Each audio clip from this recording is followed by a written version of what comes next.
Hola, ¿qué tal? Aquí estamos nuevamente para compartir la lección número 4.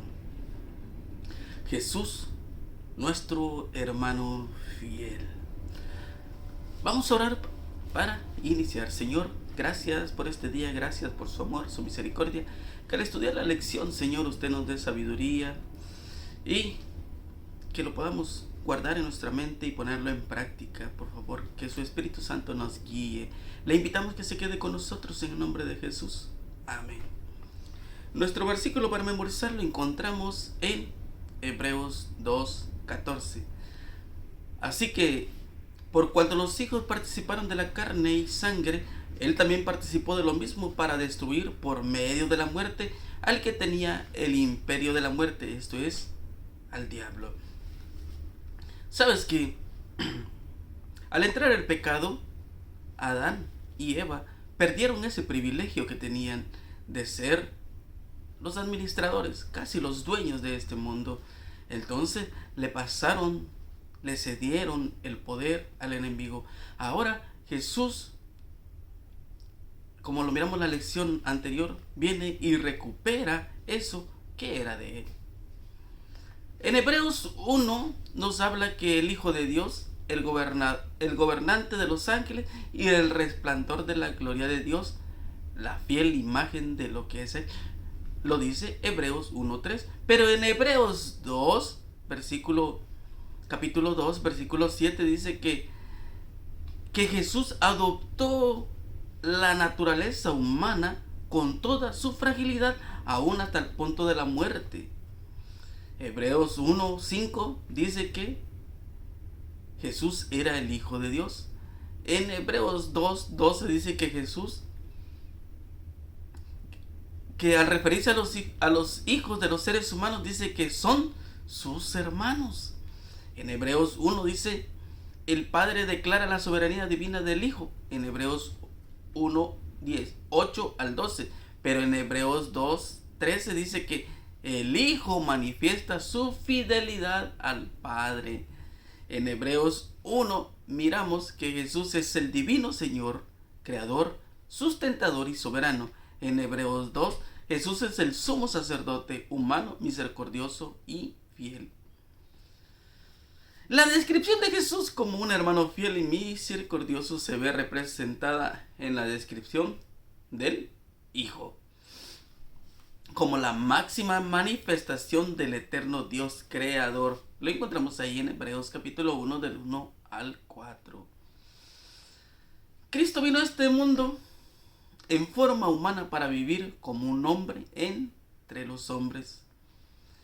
Cristo vino en forma humana para mostrar a los habitantes de los mundos no caídos y el mundo caído que se ha hecho amplia provisión a fin de capacitar a los seres humanos para que vivan en lealtad a su Creador. Cristo puso de lado su ropaje real, su corona regia y su elevada autoridad y descendió hasta las mayores profundidades de la humillación. Habiendo tomado sobre sí la naturaleza humana, hizo frente a todas las tentaciones de la humanidad y derrotó en nuestro beneficio al enemigo en todo sentido. Ahora, probablemente que para nosotros se nos haga un poco complicado, difícil, y muchas veces pensamos que no podemos, pero Jesús dijo, toda potestad me es dada en el cielo y en la tierra, ahí en Mateo 28:18. Ahora, si a él se le dio toda la potestad, ¿crees que si yo soy su hermano, si yo soy su hijo, yo también podré vencer? ¿Podremos vencer? Claro que sí. Por eso ahí en Mateo 11:29 dice, aprended de mí que soy manso y humilde de corazón y hallaréis descanso para vuestras almas. Cuando nosotros pensamos que no podemos, que es imposible, ahí está Jesús. Y es por eso que en esta semana analizamos cómo Él te considera, cómo Él me considera. En el día domingo dice que Jesús es nuestro hermano y el hermano como redentor. Sabes que cuando, en el tiempo antiguo, cuando tú perdías tus propiedades, tu casa, um, era difícil de recuperar, la verdad, hasta que no fuese el año del jubileo. Esto es, a los 50 años.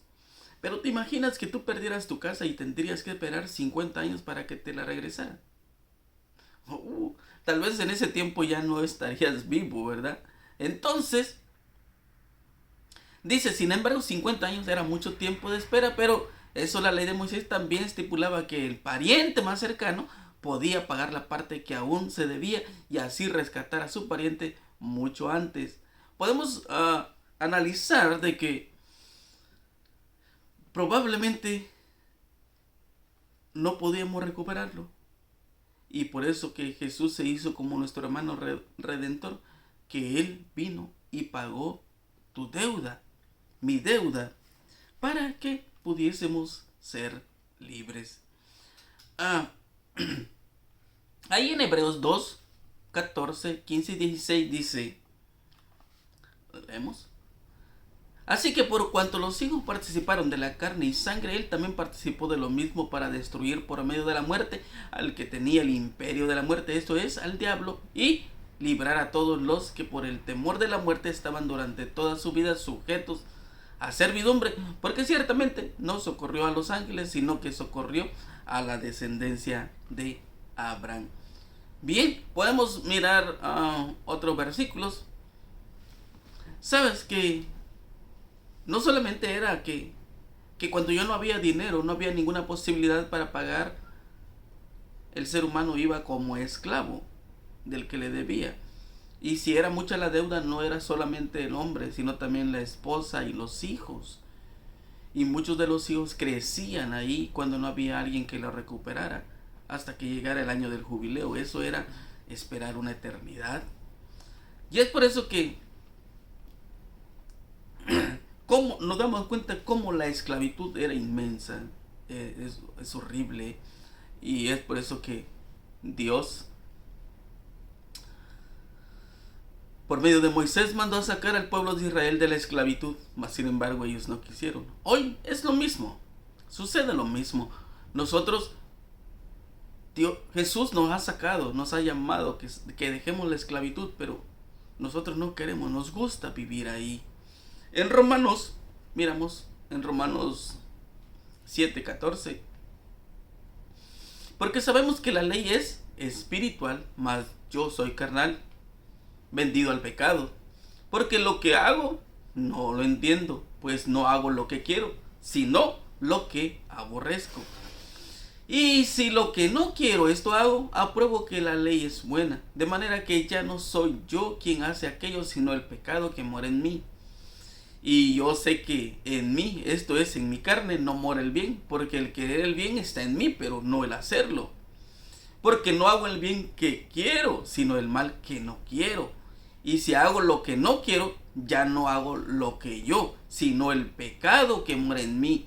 Así que queriendo yo hacer el bien, hallo esta ley, que el mal está en mí. Porque según el hombre interior, me deleito en la ley de Dios, pero veo otra ley en mis miembros que se rebela contra la ley de mi mente y que la lleva cautivo a la ley del pecado que está en mis miembros.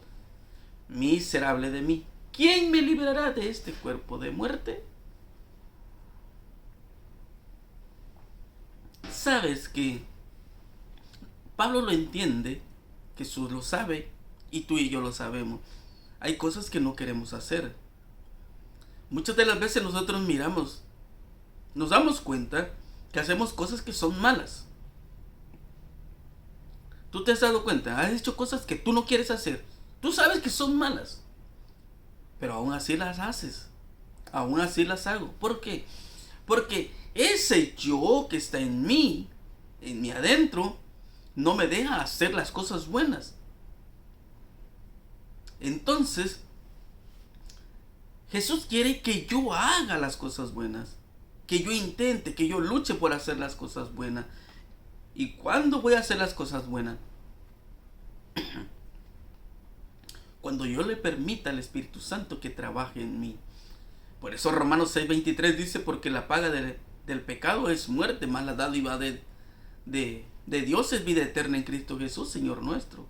Sí, todos estamos condenados a pecado, todos estamos condenados a esclavitud, más viene Jesús, nuestro hermano, y nos quiere rescatar, como esa persona que está interesada en nosotros. ¿Sabes qué? Dice la pregunta, ¿de qué manera puedes aprender a experimentar más profundamente esta estrecha cercanía de Cristo? ¿Por qué tener esta experiencia es tan importante para tu fe? Sí. En Isaías 43:1 dice, ahora sí dice Jehová, creador tuyo, Jacob, y formador tuyo, oh Israel, no temas, porque yo te redimí, te puse nombre, mío eres tú. Y el versículo 4 dice, porque a mis ojos fuiste de gran estima fuiste honorable, y yo te amé. Daré pues hombres por ti y naciones por tu vida. Jesús no solo quería redimir a una persona, sino a todos. Cristo ama a los seres celestiales que rodean su trono, pero ¿qué explicará el gran amor con el que nos amó a nosotros? No lo podemos comprender, pero es nuestra propia experiencia, podemos saber que existe en verdad. Cristo nunca pasó de largo a nadie por inútil, sino que procuraba aplicar a toda alma su remedio curativo. Procuraba infundir esperanza en los más rudos y en los que menos prometían, poniendo delante de ellos la seguridad de que podían llegar a ser sin tacha y sencillos, de carácter tal que les daría a conocer como hijos de Dios. Muchas de las veces pensamos que no tenemos esperanzas, que no hay posibilidad para cada uno de nosotros porque hemos hecho cosas malas. Mas sin embargo, Jesús a todos y a cada uno nos da la misma oportunidad. Él nos quiere rescatar. Y es por eso que en el lunes dice que Jesús no se avergüenza de llamarlos hermanos. ¿Qué hermano puede hacer todo lo que Jesús hizo por ti? En Hebreos 2:11 dice que Jesús no se avergonzó de llamarnos hermanos, a pesar de ser uno con Dios. Y en Hebreos 10:33 dice, por una parte ciertamente con vituperios, tribulaciones fuiste hechos espectáculo, y por otra llegaste a ser compañeros de los que estaban en una situación semejante. Y como es triste de que, yo no sé si tú lo miras de esa manera, que nosotros no queremos dejar la comodidad de la casa, no queremos dejar la comodidad de la iglesia para predicar el evangelio. Si Jesús lo hizo. ¿Sabes que en el tiempo de Jesús no había automóviles, bicicletas como para viajar, hacerlo fácil, era caminando? Y tú puedes darte cuenta al leer los 4 evangelios que Jesús fue rechazado muchas veces en muchas ciudades, fue maltratado, lo corrieron, lo sacaron a pedrada aún de la propia iglesia, y él aún así seguía amando al ser humano.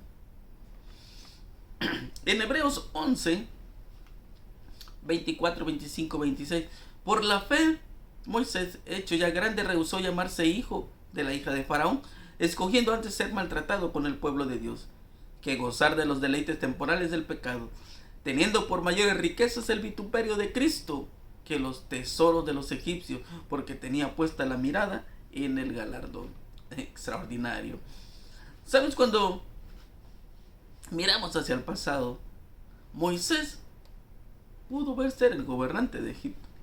Sí, el faraón, el número 1 del mundo, con esa ciudad que tenía tanto poder en ese momento. Mas sin embargo, cuando él miraba a sus hermanos cómo eran oprimidos, a él le dolía. Le dolía tanto que aún mató al Egipto. Y ahí tuvo que correr. Y pasó 40 años ahí en el desierto, pero esos 40 años le ayudó para que él estuviera preparado para la tarea que Dios le iba a dar. Y él prefirió, sí, estar con los hijos de Dios, con sus hermanos, sufrir con ellos el sol, el hambre, lo que pudiera haber los 40 años en el desierto, que estar en el palacio. Es lo mismo con Jesús. Jesús dejó la adoración allá en el cielo, dejó todo allá en el cielo por amor a ti y a mí. ¿Te imaginas lo que significó que a Moisés lo llamaran hijo de la hija de Faraón? Era una figura poderosa en el imperio más poderoso de la época. Recibió la más elevada formación civil y militar y llegó a ser un personaje notable. Esteban dice que Moisés era poderoso en sus palabras y obras, en Hechos 7:22. Y muchos, escucha bien lo que decía Esteban, que él era poderoso en sus palabras y obras. Y muchos a veces predican de que Moisés era tartamudo. No, Moisés se le había olvidado tan solo el idioma de los egipcios, pero no era tartamudo, era un hombre estudioso. En Mateo 10, 32 y 33, a cualquiera pues que me confiese delante de los hombres, yo también le confesaré delante de mi Padre que está en los cielos. Y a cualquiera que me niegue delante de los hombres, yo también le negaré delante de mi Padre que está en los cielos. Segunda de Timoteo 1:8. Por tanto, no te avergüences de dar testimonio de nuestro Señor, ni de mí, preso suyo, si no participas de las aflicciones por el Evangelio según el poder de Dios. Segunda de Timoteo 1:12. Por lo cual asimismo padezco esto, pero no me avergüenzo, porque yo sé a quién he creído y estoy seguro que Él es poderoso para guardar mi depósito para aquel día. Y en Hebreos capítulo 13, versículos 12, 13, 14 y 15. Por lo cual también Jesús, para santificar al pueblo, mediante su propia sangre, padeció fuera de la puerta. Salgamos pues a Él, fuera del campamento, llevando su vituperio, porque no tenemos aquí ciudad permanente, sino que buscamos la porvenir. Así que ofrezcamos siempre a Dios por medio de Él el sacrificio de alabanza, es decir, fruto de labios que confiesen su nombre. Lo he dicho más de una, dos, tres veces, no sé cuántas veces, pero sí lo he dicho más de 2 veces. Que probablemente tú estás en la iglesia y no has llevado una alma para Cristo. No has dado un estudio bíblico. ¿Por qué? Porque tienes miedo o porque te gusta la comodidad. Pero ¿sabes cuál es el problema? Que en el púlpito sí decimos, no, que yo y que yo, nos exaltamos ahí. Pero eso no tiene nada que ver. Claro que es un poco complicado predicar en el púlpito, pero es más complicado predicar en la calle. Ir a dar estudios. Cuando tú vas, tocas la puerta y te rechazan, ¿cómo te sientes? Eso es sentir el evangelio. Lo que Jesús dice, deja la comodidad. Ve a la calle, predícale a aquel que necesita. No te quedes ahí en la comodidad. Hay personas que necesitan escuchar el evangelio. ¿Y qué estamos haciendo nosotros? Es para que nosotros podamos reflexionar qué estamos haciendo, si realmente estamos padeciendo lo que Cristo dice que tenemos que padecer como sus hermanos. En Hebreos 6:6, y recayeron, sean otra vez renovados para arrepentimiento, crucificando de nuevo para sí mismo al Hijo de Dios y exponiéndolo al vituperio. Sí, muchas de las veces hay personas, yo no sé si tú lo has mirado, o en tu iglesia, que por cualquier cosita el hermano se fue de la iglesia. ¿Por qué? Oh, es que no le gustó que le hicieran esto, que le hicieran el otro. Triste, ¿no? Tú piensas que vas a la iglesia y que ahí hay puros santos. No, mi hermano, todos están luchando en la iglesia. Todos estamos luchando, todos estamos en el mismo barco. Nuestro carácter no es bueno. Y muchas de las veces nuestro pensamiento no es bueno, nuestro corazón no es bueno. No hay cosa buena en nosotros. Y es por eso que vamos a la iglesia, para que Jesús haga una transformación en nuestra vida. Sin embargo, muchas de las veces nosotros no alcanzamos el objetivo. Y muchos se salen de la iglesia. Ahora Pablo dice, te vas a salir y vas a volver a crucificar a Cristo. Vas a dejar el camino de la verdad por irte al mundo.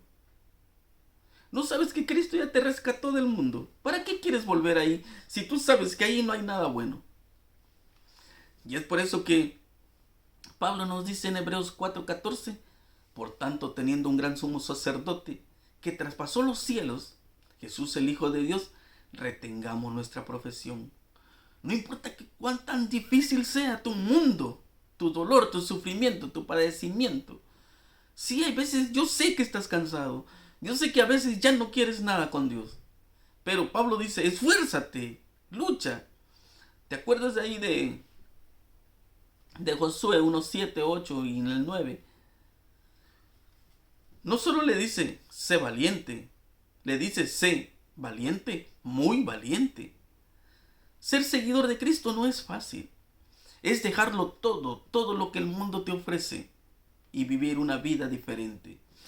En Hebreos 10:23 dice, mantengamos firmes sin fluctuar la profesión de nuestra esperanza, porque fiel es el que prometió. Yo recuerdo que después de que el joven rico va a Jesús y ya Jesús le explica y le dice, guarda los mandamientos, y él se va triste. Y todos se quedan mirando y dice, cuán difícil es que un rico entre al reino de los cielos. Pero si siguen leyendo, dice Pedro, ¿y yo qué voy a ganar? Yo dejé mi esposa, dejé mis hijos, dejé mi barca, lo dejé todo. Y Jesús dice, no, dice, tendrás 100 veces más que eso. ¿Te imaginas? Y además, la vida eterna. Piensa por un momento en la decisión que Jesús tuvo que tomar para adoptarnos como hermanos. Porque la decisión de Jesús fue mucho más condescendiente que la de Moisés. ¿Qué nos enseña esto sobre el amor de Dios por nosotros? Sí. Moisés tomó una decisión de estar con sus hermanos, ¿verdad? Pero probablemente si él se perdía, había otro. Pero con Jesús no. Si Jesús fallaba, todos nosotros estábamos perdidos. Y eso es lo que el enemigo quería, que Jesús fallara, que no nos rescatara. Sinceramente, porque el enemigo piensa que nosotros no servimos para nada, no valemos nada y que no vale el sacrificio. Mas sin embargo Jesús dice que sí.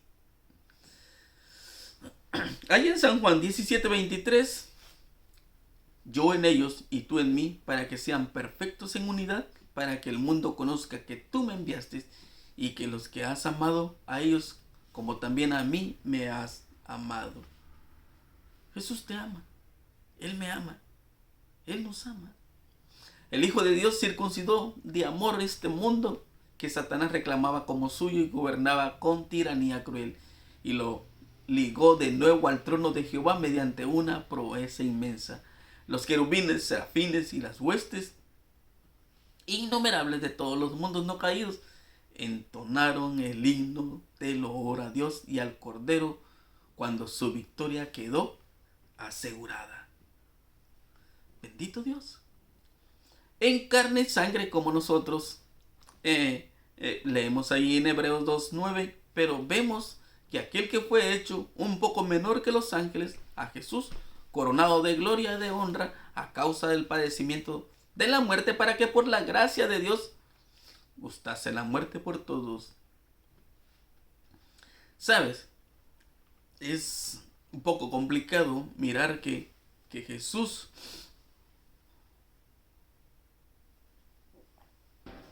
se hizo un ser humano de carne y hueso como tú y como yo. En Mateo 16:17, entonces le respondió Jesús, bienaventurado eres Simón, hijo de Jonás, porque no te lo reveló sangre ni sangre, sino mi Padre que está en los cielos. Cuando Jesús le dice, ¿quién soy yo? Tú eres el Hijo de Dios. Por lo que ha hecho, por cómo ha obrado. Y en Gálatas 1 dice, revelar a su Hijo en mí, para que yo le predicase entre los gentiles.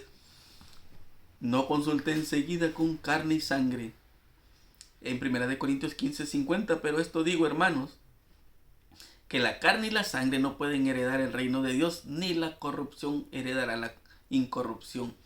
Efesios 6:12, porque no tenemos lucha contra sangre ni carne, sino contra los principados, contra las potestades, contra los gobernadores de las tinieblas de este siglo, contra las huestes espirituales de maldad en las regiones celestiales. ¿Tú crees que tu lucha es fácil? No es fácil. Tú no estás peleando con aquella persona que te quita el trabajo, que te insulta. No es él. Es el enemigo. Y es por eso en Hebreos 4:15 dice, Porque no tenemos un sumo sacerdote que no pueda compadecerse de nuestras debilidades, sino uno que fue tentado en todo según nuestra semejanza, pero sin pecado. Y es por eso que Jesús, al hacerse carne y hueso como nosotros, nos da una demostración de que nosotros podemos vencer. Muchas personas en la iglesia dicen: no se puede guardar los mandamientos. Claro, no se puede por sí solo. No se puede cuando tú no quieres. No se puede cuando tú no intentas. Pero cuando tú lo intentas, sí puedes. Muchas personas dicen: yo no puedo guardar el sábado. Claro, cuando tú lo intentas, sí puedes. Tú piensas que no te va a alcanzar el dinero. El dinero nunca te ha alcanzado y nunca te ha sobrado. Entonces, es interesante que nosotros podamos mirar que cómo Jesús nos muestra, ¿sabes? Su carácter, ese carácter extraordinario de Él, que ser manso y humilde, eso que a nosotros nos falta. Tener que hablar cuando tengamos que hablar y quedarnos callados cuando necesitamos quedarnos callados. Él es nuestro ejemplo y lo vamos a seguir mirando. Pero en Romanos 7:14 dice: porque sabemos que la ley es espiritual, mas yo soy carnal, vendido al pecado. Y nos damos cuenta cómo el pecado nos va absorbiendo y nos va destruyendo. Pero en Apocalipsis 21:3 vi a un ángel que descendía del cielo con la llave del abismo y una gran cadena en la mano, y prendió al dragón, la serpiente antigua, que es el diablo y Satanás, y lo ató por 1000 años, y lo arrojó al abismo y lo encerró y lo puso un sello sobre él, para que no engañase más a las naciones hasta que fuesen cumplidos 1000 años, y después de esto debe ser desatado por un poco de tiempo. Y en el versículo 10 del mismo capítulo 20, y el diablo que los engañaba fue lanzado en el lago de fuego y azufre, donde estaban la bestia y los falsos profetas, y serán atormentados día y noche por los siglos de los siglos. Un día, cuando Jesús venga por segunda vez, y esto horrible, el pecado muera, se acabará para siempre. Ya no habrá más dolor ni tristeza. Y es por eso, dado que tenemos la promesa de la victoria a través de Jesús, la pregunta: ¿por qué muchos de nosotros todavía caemos en pecado? ¿Por qué muchos de nosotros caemos en pecado? Es interesante esta pregunta. ¿Por qué crees tú? Porque aún alimentamos este cuerpo de carne y tenemos que saber qué alimentamos, si lo espiritual o lo carnal. Y muchas de las veces nosotros fallamos porque alimentamos más lo carnal que lo espiritual. ¿Cuánto tiempo pasas orando? Mira, 3 preguntitas. ¿Cuánto tiempo pasas orando? ¿Cuánto tiempo pasas estudiando tu lección? ¿Cuánto tiempo pasas estudiando tu Biblia? ¿Cuánto tiempo pasas compartiendo de lo que tú estás aprendiendo? Con estas preguntas, tú te vas a dar cuenta por qué es que nosotros todavía caemos en pecado. ¿Estamos haciendo algo mal? Claro que sí. Y aún, ¿cómo podemos empezar a vivirla a la altura del elevado llamamiento que tenemos en Cristo? Por medio de la oración y del estudio. 2 cosas muy interesantes, que cuando nosotros empezamos a orar más tiempo, digamos, si oras 1 minuto, ahora ora 3. Pero si oras 3, ahora ora 9. Si has llegado a orar 10 minutos, ahora ora 30. Y así sucesivamente. Pero si lees un capítulo de la Biblia, ahora lee 3. Todos los días 3. En un año estarás terminando de leer la Biblia. Pero nosotros pensamos y decimos: no hay tiempo. Como que si el día no tuviera 24 horas, ¿verdad? Los misterios de la redención, incluyendo el carácter divino humano de Cristo, de su encarnación, de expiación por el pecado, podrían ocupar las plumas y las facultades mentales más elevadas de los hombres más sabios, desde ahora hasta el día cuando Cristo sea revelado en las nubes de los cielos con poder y gran gloria. Pero aunque estas personas tratan con todas sus fuerzas de representar a Cristo y su obra, dicha representación quedará muy lejos de la realidad. ¿Por qué? Porque muchos de nosotros pensamos que somos cristianos, porque estamos cambiados, vamos a la iglesia.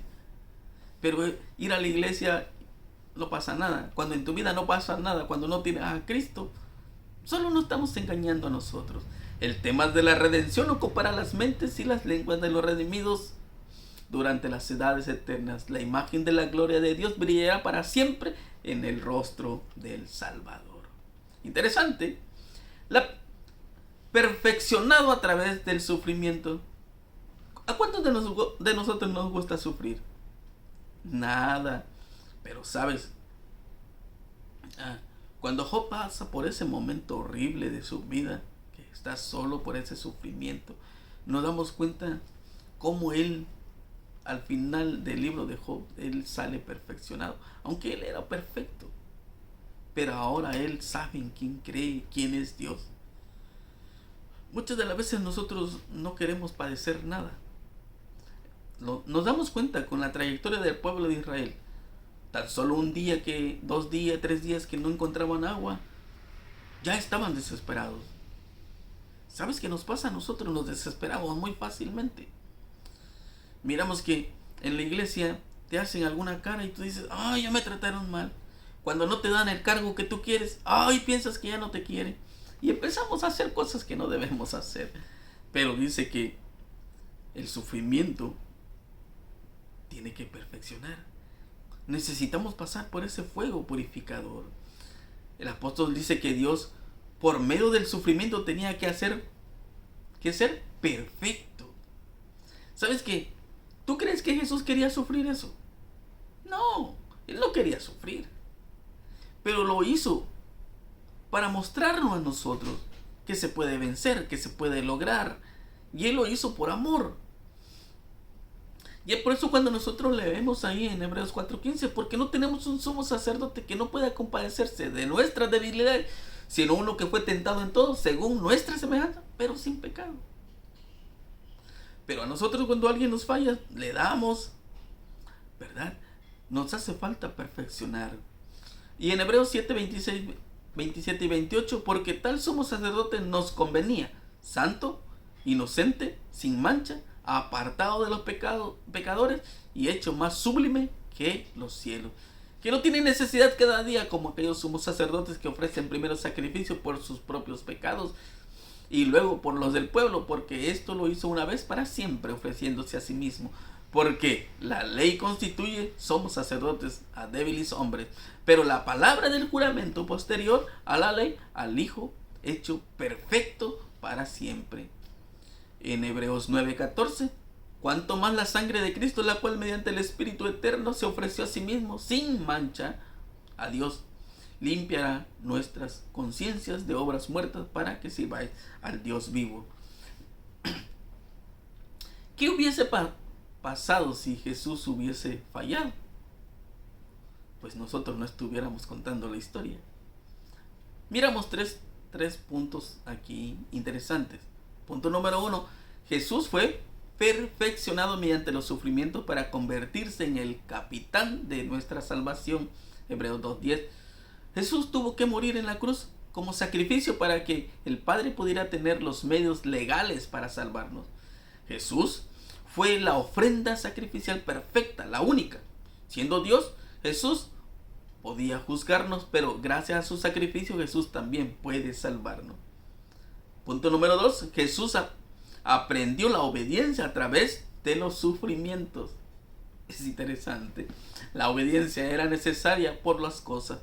En primer lugar, la obediencia hizo que su sacrificio fuese aceptable.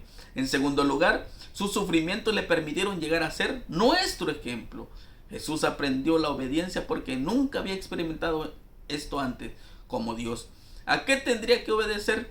Como Hijo eterno y uno como Dios. Al universo le obedecía como gobernante. Por lo tanto, Jesús no pasó de la desobediencia a la obediencia, sino de la soberanía y el dominio a la sumisión y la obediencia.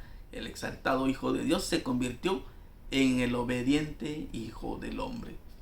Punto número 3. Los sufrimientos revelaron que Jesús era un sumo sacerdote misericordioso y fiel. Dice Hebreos 2:17 y 18. Los sufrimientos no hicieron que Jesús fuese más misericordioso. Lo contrario, Fue la misericordia de Jesús la que hizo que Él se ofreciera para morir en la cruz para salvarnos. Hebreos 10, 5 al 10.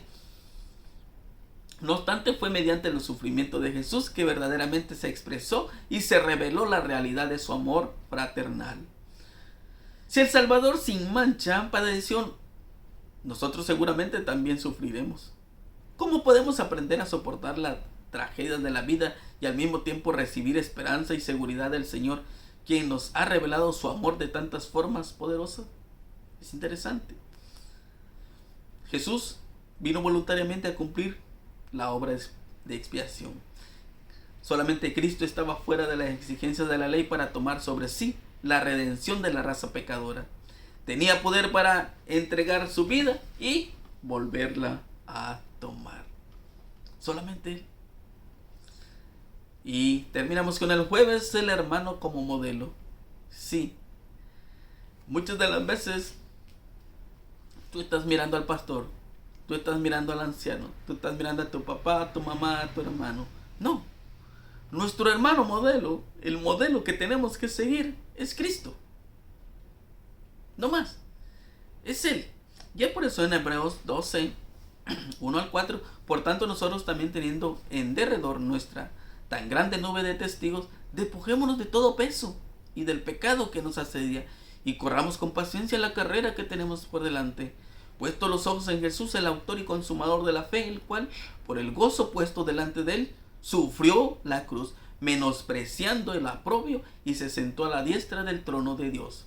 Considerad aquel que sufrió tal contradicción de pecadores contra sí mismo, para que vuestro ánimo no se canse hasta desmayar, porque aún no habéis resistido hasta la sangre combatiendo contra el pecado. Sí, nosotros como que muchas de las veces somos frágiles o nos sentimos quizás con poder y que nadie nos puede tocar, los intocables de la iglesia. No es así. ¿Sabes que en la iglesia todos tienen la misma oportunidad porque todos van por lo mismo, por alcanzar la salvación? Probablemente si a ti te han tratado mal, no te desanimes. Piensa por un momento qué tan mal tratamos nosotros a Jesús y Él nos perdona. Lucha, esfuérzate. En Hebreos 2:13 dice, y otra vez yo confirmaré en Él, y Él de nuevo aquí, yo y los hijos que me dio. Lo que ocurre aquí es que Jesús dijo que pondría su confianza en Dios hasta... Esta referencia la podemos mirar también en Isaías capítulo 8, versículos 17 y 18. Isaías pronunció estas palabras frente a una terrible amenaza de invasión de Israel, el reino del norte y de Siria, en Isaías 7. Sí. ¿Sabes qué? Acaz lo único que necesitaba era depositar su confianza en Dios. Es todo lo que necesitaba. Dios estaba a su alcance y podía rescatarlo. Mas sin embargo, él prefirió llamar a Tiglat-Pileser, rey de Asiria, y le dijo, yo soy tu siervo y tu hijo. Lo puedes mirar en 2 de Reyes 16:7. Qué triste es que Acaz prefirió ser hijo de Tiglat-Pileser antes que de Dios. Esto es para que nosotros analicemos. Cuando estás pasando por momentos difíciles, necesitas clamar a Dios, porque Él está ahí. Ahora, si a ti te ha ido bien, tu vida está bien en este momento, no trates de clamar a Tiglat-Pileser. No quieras ser hijo de Tiglat-Pileser, sino lucha para ser hijo de Dios. Sí. ¿Sabes? Es por eso que en la lección pasada decíamos, no todos somos hijos de Dios. Y lo podemos confirmar aquí. Dios quería y le llamaba acá no solamente hijo, su hermano, su amigo. Él quería ser su amigo. Desafortunadamente él tomó una decisión errónea, una decisión equivocada. Yo te pregunto ahora, ¿qué decisión tomarás tú? Hijo, ¿de quién quieres ser tú? ¿Quién quieres que sea tu hermano? ¿Quién quieres que sea tu amigo? Ahí está. Ahí está Jesús, como tu hermano, como tu amigo, como el que quiere rescatarte, como el que quiere ayudarte. Pero ahora te toca decidir. Quizás muchas veces te has equivocado, muchas veces has tomado decisiones erróneas, equivocadas, pero hoy puedes corregir, hoy puede ser el día. Hoy puedes tomar la mejor decisión. Y ojalá que sea la mejor. Oramos. Señor, gracias por esta lección, gracias por su amor y su misericordia. Gracias por ser nuestro hermano, por ser nuestro amigo, por ser nuestro Padre. Que a pesar de que le hemos fallado, usted nos da una nueva oportunidad. Señor, que esta lección nos haga entender dónde estamos y quién queremos nosotros que sea nuestro Padre. A quién queremos nosotros como amigos. Por favor, abre nuestros ojos para que podamos mirar más allá de lo que hoy miramos. Que su Espíritu Santo trabaje en cada uno de nosotros. Gracias, Señor, por escucharnos. Todo lo ponemos en sus manos confiando en su promesa y en su palabra. En el nombre de Jesús oramos. Amén. Mi hermano, mi amigo, que Dios te bendiga y que tengas una excelente semana. Bendiciones.